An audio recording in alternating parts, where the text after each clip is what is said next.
Здравствуйте! В эфире Канашской студии телевидения «Вести недели». В студии Олеся Григорьева. Вопросы жилищно-коммунального хозяйства на первом месте. Изменения в жилищном кодексе, повышение тарифов и другие острые проблемы обсудили в ходе совещания с участием председателей советов многоквартирных домов. Информдень начался с приема граждан. Записались 3 человека. Василия Комарова тревожит ситуация с выбросом мусора в пруд по Красноармейской улице. Осенью и весной зловонный запах разносится по всей округе. Рядом имеются специальные контейнеры. Но жители города и гости с проезжающих поездов оставляют отходы в удобном для них месте. Министр Александр Иванов и глава Владислав Сафронов обещали рассмотреть вопрос и по мере возможности оградить пруд инженерными конструкциями. Жители двухэтажного дома по улице 30 лет Победы поинтересовались, почему же суммы в квитанциях за содержание жилья резко увеличились. У нас порядка 200 домов, это 50% жилищного фонда города Канаша, у которых договор управления многоквартирным домом по тем или иным причинам истек. К сожалению, слабая активность жителей и нежелание во многом, даже нежелание выбирать совет домов, не вникать во все. Не вникать, самоотдаляться от всего этого, такую ситуацию создало. Согласно жилищному кодексу, управляющая компания обязана даже после истечения договора содержать этот дом до принятия собственниками нового решения. Но есть определенная тонкость. Если собственник это решение принимает в течение 1 года после истечения договора управления, то эта обязанность ложится на администрацию народа, на местном самоуправлении. Более 100 домов находятся в такой ситуации. Решение довольно простое – создать советы домов, выбрать одну из 6 управляющих компаний, заключить договора и платить за содержание жилья по тарифам, установленным управляющей компанией. В повестке информдня вопросы по развитию города Канаша на ближайшие 5-7 лет. Выехав на производство, группа встретилась с сотрудниками. Здесь созданы рабочие места. За 2 года наладили и спрос, и предложение. Многие из них – жители города.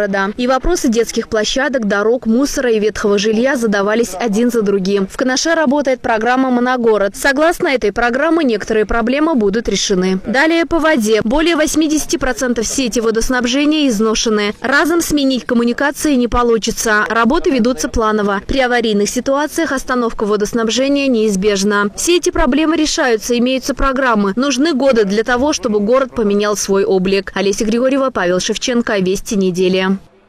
Ход капитального ремонта, строительства и реконструкции автодорог, капремонт многоквартирных домов, благоустройство и меры пожарной безопасности. Эти темы обсуждались в рамках информационного дня в городе Канаше. Подробности в нашем сюжете. Каждый многоквартирный дом, согласно жилищному кодексу, должен иметь совет дома. Выбор председателя, правильное оформление протоколов, управляющую компанию. Ответственность возлагается на самих жильцов. При оформлении протоколов допускаются ошибки, чего не должно быть. Четкие формулировки, достоверная информация, верная площадь дома. Нюансов масса. Это необходимо делать. Без этого все время будем спотыкаться об одни и те же грабли, будем говорить: у нас собрание не проводится, никто не выходит и так далее, и поэтому мы согласны. А потом плачемся, почему так резко повышается размер платы и так далее, почему не проводится должным образом капитальный ремонт. Семинар-совещание было ознакомительным, обучающим, необходимым для каждого собственника жилья. Заместитель главы Дмитрий Байгулов внес некоторые коррективы. В тех домах, где имеются муниципальные квартиры, собрания должны проводиться с участием представителей администрации. Тарифы каждая управляющая компания устанавливает самостоятельно. Собственники жилья их принимают, либо выбирают другую управляющую организацию, вправе создать товарищество собственников жилья. Кстати, я вам скажу, у нас в Чувашской республике самый низкий тариф содержания и ремонт жилья, скажем, по Российской Федерации. Вот в Кировской области самый маленький тариф, там 22 рубля, там 23 копейки был. Собственник помещений оставили такой же тариф, но управляющая компания обосновала. То есть у нас груз мусора повысился, да, на заключение договора обслуживания внутридомовых газовых оборудований, опять там спецорганизации, да, там, скажем, газовики там заключают договор в основном. У них тариф повышается. У вас, понятно, лифтов нет в городе Канаше. Обслуживание лифтов повышается. То есть с учетом этого, если оставляя прошлогодний тариф, управляющая компания опять же минусом уходит. То есть она приводит, то есть нам нужно не 22 рубля, а нужно 23 рубля. И суд сказал, да, принял. Олеся Григорьева, Павел Шевченко, администрация. Канаш – железнодорожная столица Чувашии. Узел связывает регионы, сокращает расстояние. Но железная дорога – зона повышенной опасности. Сотрудники вокзала провели праздник безопасности. В Канаш прибыл начальник Горьковской железной дороги Анатолий Лисун. Безопасность на железной дороге – основное направление деятельности предприятия. Главным травмирующим фактором был и остается наезд подвижного состава и высокое напряжение в контактном проводе. В 2017 году на Горьковской железной дороге уровень детского травматизма по сравнению с аналогичным периодом 2016 года значительно возрос. В целях усиления профилактической работы на железнодорожном вокзале регулярно проводятся совместно с сотрудниками полиции и сотрудниками охранной организации рейды. В зоне повышенной опасности находятся и школьники. По соседству школа номер 3. Здесь организован кружок юных железнодорожников. Проводятся беседы с детьми и их родителями в залах ожидания и на пассажирских платформах. Распространяется памятка о правилах безопасного поведения на железнодорожном транспорте. Только за август и сентябрь было сбросано пассажирам и гостям города более 1500 штук. Активно ведется работа учащимся школы номер 3. Выступая перед гостями, учащиеся 3-й школы изъявили желание поступить в специальный вуз, на что начальник Горьковской железной дороги ответил: «Добро пожаловать». Вуз любой. Наша ориентация – Уральский, Самарский, Санкт-Петербургский, Московский. Поэтому специальностей у нас предостаточно. За истекший период 2017 года в зоне движения поездов уже травмировано 150 человек. Из них со смертельным исходом 99. Причины хождения по железнодорожным путям – попытки взобраться на платформу, воздействие электротока, нахождение на крыше вагона и другие причины. Горьковская железная дорога – это почти 12 тысяч километров пути. Мы ежедневно имеем случаи непроизводственного травматизма, когда жители разных городов, населенных пунктов, к сожалению, попадают под железнодорожный транспорт. Хуже того, есть случаи травмирования молодых людей, детей.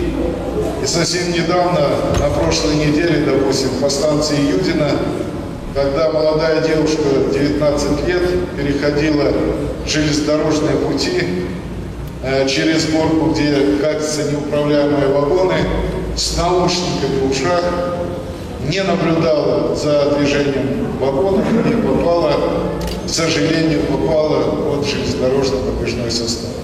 Канаш не стал исключением. Несчастные случаи произошли по вине самих жителей. Профилактика проводится регулярно. Обращаясь к родителям, стоит отметить, что чаще всего жертвами становятся подростки. Детям, переходящим пути, необходимо говорить о безопасности. И это касается, я думаю, не только подрастающего поколения, но и всех нас, жителей города Канаша. И хочу выразить огромную благодарность за то, что вот лет 5 назад построили ограждение вдоль железной дороги протяженностью 3 километра. И тем самым сохранили немало жизней и предотвратили травмы наших жителей. Огромное вам спасибо за это. Главная защита – бдительность. Соблюдение правил безопасности позволит сохранить здоровье и жизнь. Олеся Григорьева, Павел Шевченко, железнодорожный вокзал. Целеустремленные и деятельные женщины города в очередной раз собрались вместе. Абсолютным большинством голосов они избрали председателя местного отделения Союза женщин Чувашии, а также определили численный состав президиума. Подробности у Ирины Константиновой.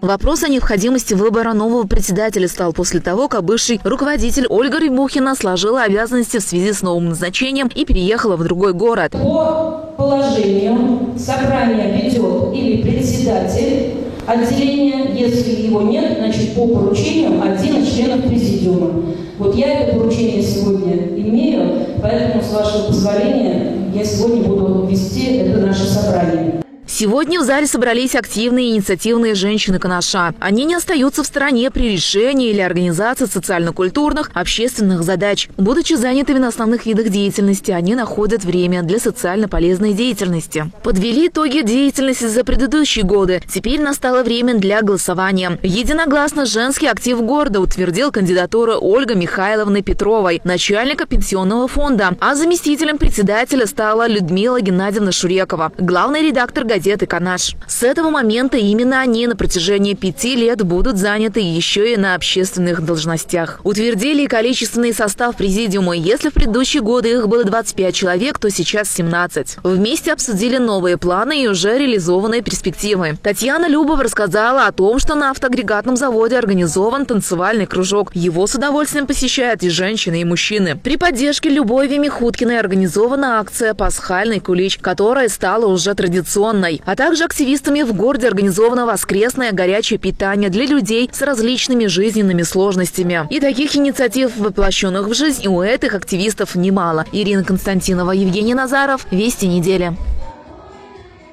В Канаше проходит межрегиональная детская вокально-хоровая ассамблея «Солнечный круг». В этот раз встреча стала юбилейной 10-й. Отрадно, что вдохновителем и инициатором ассамблеи стала Лиана Андреева, руководитель музыкальной школы. За годы своего существования творческая встреча получила широкую известность в музыкальных кругах. И, по признанию Лианы Анатольевны, обзавелась преданными друзьями. Укрепились добрые отношения с различными регионами страны. Повышается